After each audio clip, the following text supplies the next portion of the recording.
Let's talk about human ambition. For the vast majority of us, ambition is a pathetic, highly domesticated thing. We want a promotion at a job we tolerate. We want a slightly larger television. We want to pay off the mortgage on a house that looks exactly like the 30 other houses on our street. We are trapped in a cycle of mundane survival, and we have convinced ourselves that the quiet, desperate routine is the only way to live. But every once in a while, the universe produces a glitch, a human being who looks at the crushing grey reality of ordinary life and completely rejects it. Not with violence, not with politics, but with an obsession so pure, so unhinged, and so relentlessly bizarre that it actually bends the physical world to its will. Welcome to the Ambition Void. Today we are traveling to the French countryside in the late 19th century. We are going to look at a man who sat at the absolute bottom of the social hierarchy, a rural postman, a man with no money, no power, and absolutely zero formal education in art of engineering. Yet this man spent 33 years of his life working in total isolation to build a monument that would eventually rival the wonders of the ancient world. He didn't use marble, he didn't use cranes. He built a place out of mud, wire, and the pebbles he found on the side of the road. In this video we are going to explore the life of Ferdinand Cheval and his Palais Idéal. We will look at the terrifying power of the unconscious mind, the absolute cruelty of societal conformity, and what happens when a single man decides to wage a 33-year war against the concept of the impossible. If you ever feel like you don't have time or the resources to achieve your dreams, you're about to lose your last excuse. Grab a wheelbarrow, we have some rocks to move.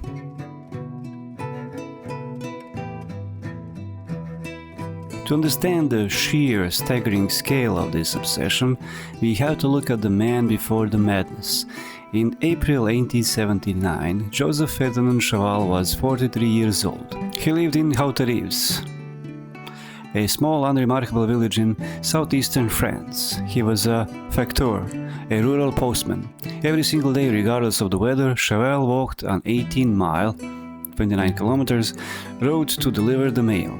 Think about the psychological toil of that existence. You are walking the exact same dirt roads, seeing the exact same trees, delivering the exact same mundane letters to the exact same peasants, day after day, year after year. It is a life designed to crush the human spirit into a fine, compliant powder. But Cheval had a secret. 15 years earlier, he had experienced a vivid, hallucinatory dream where he built a magnificent, impossible palace. But because he was a rational working-class man in the 19th century, he buried that dream and told no one.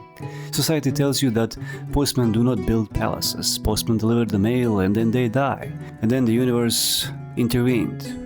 While walking his route, Cheval tripped. He stumbled over a piece of molasses, a type of sandstone or a limestone pebble, and let's pause and analyze this exact moment. If you or I trip over a rock on our way to work, we curse, we kick the rock into the bushes, and we keep walking. We are annoyed at the inconvenience, but Ferdinand Cheval didn't curse. He picked up the rock, he looked at its bizarre, organic, heavily weathered shape, and in that microscopic fraction of a second, a psychological dam broke inside his mind. That single bizarrely shaped pebble acted as a key that unlocked the dream he had suppressed for 15 years. He put the stone in his pocket, and the next day he found another one, and another. The psychological pivot was instantaneous and absolute. He was no longer Ferdinand Cheval, the tired rural postman.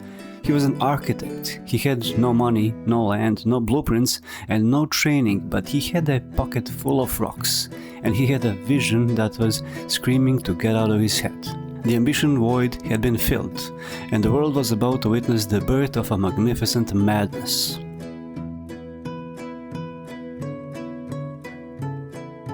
Having a vision is easy. Executing that vision is where the human mind usually breaks.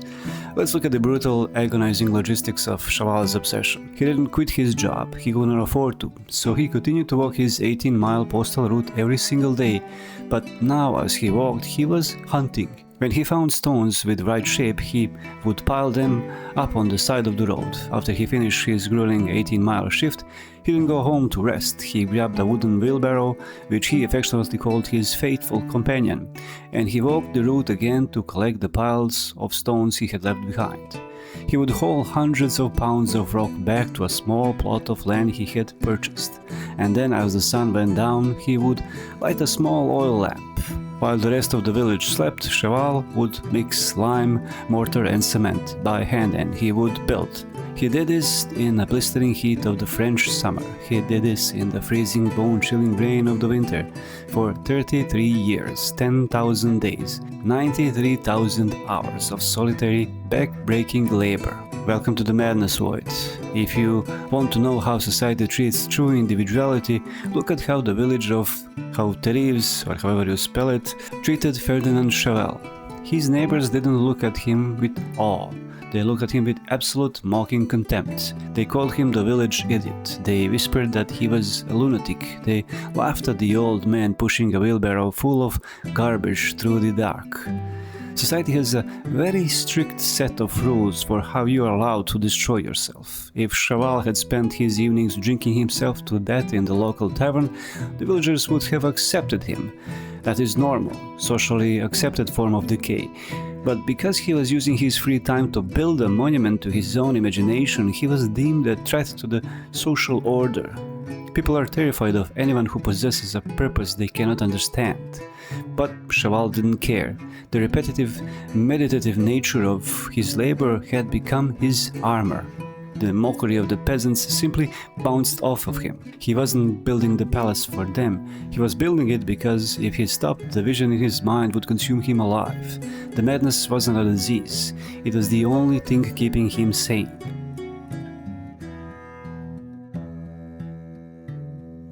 If you go to the architecture school, you are taught the rules of physics, geometry, and a load-bearing weight. You are taught symmetry. You are taught that a building must be planned on paper before a single stone is laid.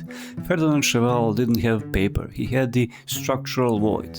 The Palais Idéal, the ideal palace, is not a building, it's a hallucination carved in limestone, because the Cheval had no formal training, he didn't know what was impossible.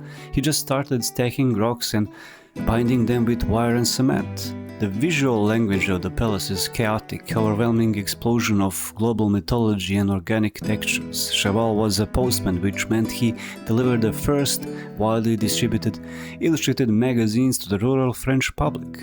He saw pictures of the world and he absorbed them all into a massive, unfiltered mental blender. The palace featured Hindu temples crashing into a Swiss chalets.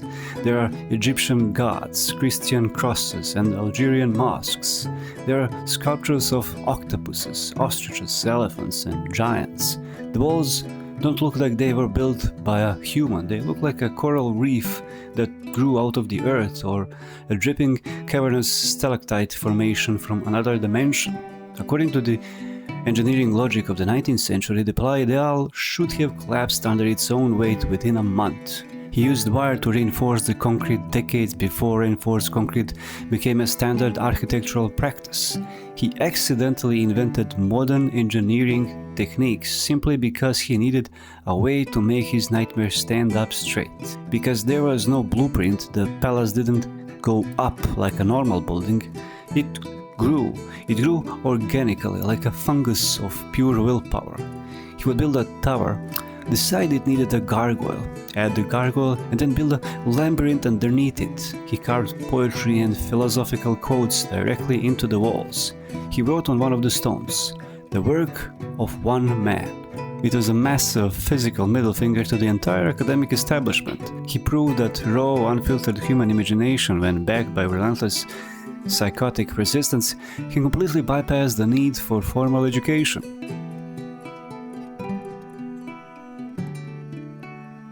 In 1912, at the age of 76, Ferdinand Cheval finally placed the last stone on the Palais Idéal. He had done it. He had pulled the dream out of his skull and made it real. But Cheval had one final, deeply personal request. He had spent his entire adult life building this masterpiece, and he wanted to be buried inside it. He wanted his body to rest eternally within the walls of his own obsession. Enter the bureaucratic void. The French government, operating with a cold, soulless efficiency of a state apparatus, looked at his request and said, "No, it's against public health and safety regulations to bury a corpse outside of a designated municipal cemetery. You can spend 33 years building a wonder of the world with your bare hands, but you still need a permit from a local bureaucrat to rot in it. A normal man would have been crushed. A normal man would have accepted defeat, died quietly and let the state put him in a standard unmarked grave.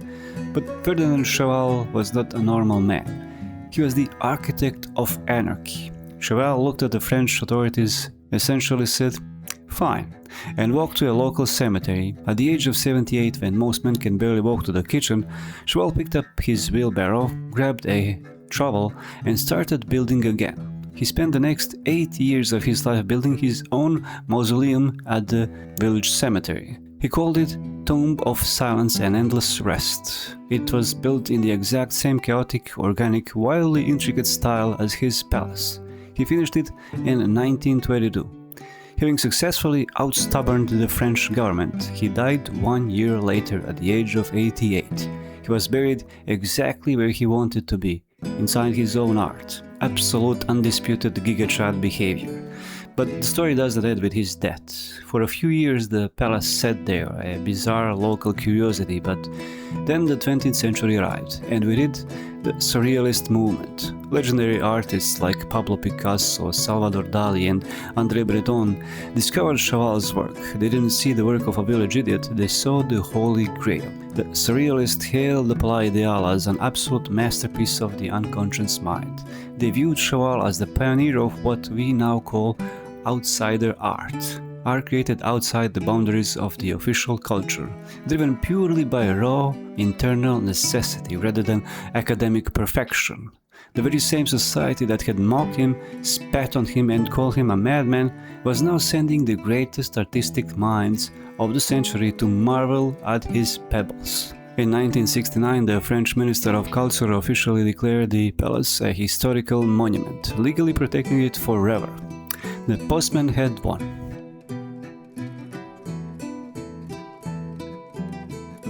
Why does Ferdinand Cheval matter in 2026? Why should we care about a dead French postman and his pile of rocks? Because we are currently living in a digital void. Look at our modern existence. We have the sum total of human knowledge in our pockets. We have artificial intelligence, global connectivity and unprecedented resources. And what do we do with it? We scroll. We consume 15-second videos until our dopamine receptors are completely fried. We can barely maintain the attention span required to finish a Netflix series, let alone commit to a long-term goal. We abandon our hobbies the moment they become difficult. We are terrified of being cringe, so we never attempt anything genuinely ambitious. Ferdinand Cheval is a terrifying mirror held up to our modern apathy. He represents the concept of useful obsession. He proves that the human body and mind are capable of astronomical feats of endurance if they are fueled by a singular, uncompromising purpose. He didn't have the audience, he didn't have followers, he didn't have sponsors. He had a wheelbarrow and a profound indifference to the opinion of other people. His limestone fever regime stands today as a permanent physical testament to the power of the individual against the collective status quo. He proved that you do not need permission to be extraordinary. You do not need a degree to be an architect. You just need to be willing to do the work in the dark while everyone else is sleeping.